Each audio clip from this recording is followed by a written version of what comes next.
Ask anybody what their purpose is and what they want to be in life, or what they believe their ambition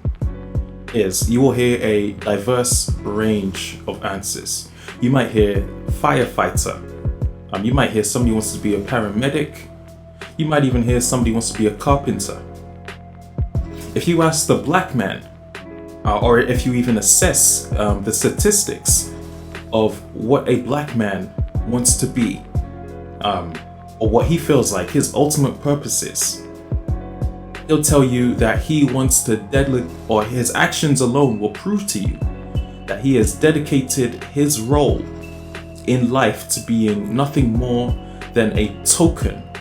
in the white man's pocket, something that can be acknowledged as white people proceed within this part of the world, and he, for as long as he is incapable of thinking for himself and carrying himself, he will delegate his role towards being something that the white man can buy and sell, something that the white man can use within his offices, to do his office work, to work on conditioning his economy. And you will never find any more complacency amongst the one person who perhaps wants to be a lawyer, or the other person perhaps who wants to be a carpenter, when you compare them to the black man who is satisfied with his role of being a token. This type of thinking is exactly why we find a problem within the black community, because we see there are way too many black people. There are way too many celebrity puppets, middle class puppets who peak their position, who have actually, to their credit, used their blackness to rise amongst the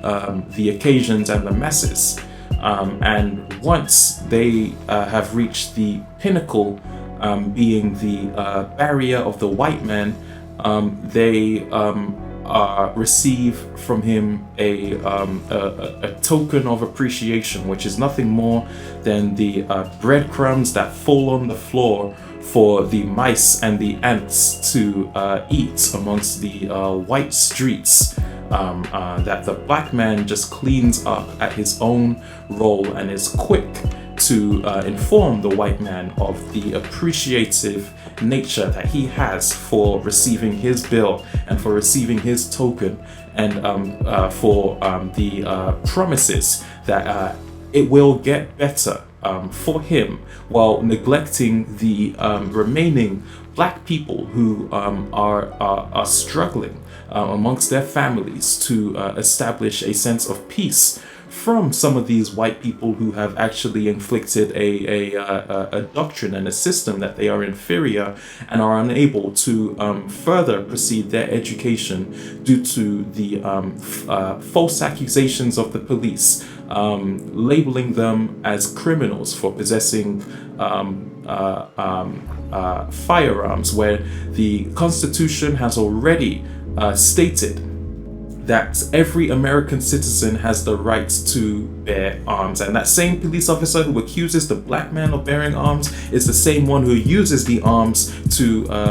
oppress him. And the level of thinking of black people to access that critical state,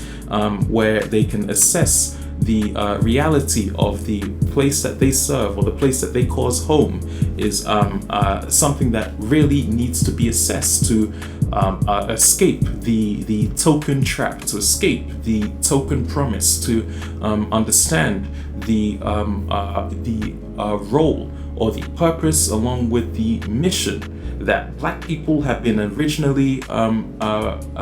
given or fulfilled within the Western Hemisphere, whether that be to advocate for the rights of black people, whether that be to retrieve the necessary resources data collection and collect the information to contribute back to the Black community, and in order to strengthen the health conditions and the educations to divert our people away from lives of poverty, of lives of traps. It is this token thinking that has made the black man so blind to the fact that he could be going east into a desert with no water, and he'd be thinking he'd be going west into a grass field full of windmills and full of white ran communities and infrastructure. It is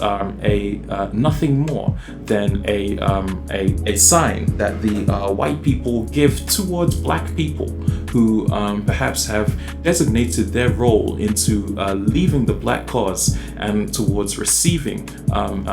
proof from themselves and from the white man alone that the white man still remains in power, and that the Black man still remains at a sense where he cannot function without himself, certainly not without the critical intervention of the white man to subsidize the Black man, to provide him with the right businesses and the right tools and everything that he needs. And there is nothing wrong with undergoing a level of white education. It is important to know that we live in a white country. Obviously, there's a lot of work that we as Black people have to do before we can truly call somewhere our home. However, the importance of giving or contributing wealth, of contributing anything, whether it's a word or even a mere visit to a Black community, to just gain a sense of insight related to what the current status is amongst our people is very important, and far more beneficial for the Black man's gain and experience than learning from a group of people who we know prehistorically and presently what they have been about as far as the Black masses have been concerned. And this is the state and this is the sad conditioning that you will see that Black people are in today, whereas for as long as that level and that ideology of thinking remains in place, I feel like there will never be anything useful to retrieve, that there will never be anything resourceful or impactful for as long as there are stages put in place to where white people can intervene on Black people who are climbing and bring their sense of opinion or their perspective, whether it was warranted or not, to infiltrate the Black capital by using this Black person to be persuaded into thinking that the same things the white man can achieve, he can achieve. Whereas in reality, the Black man in Africa has already achieved the masses of what the white man in America has achieved, and perhaps even greater. And it is not until the Black man actually is able to turn around and understand what is going on with his own that perhaps he will turn away from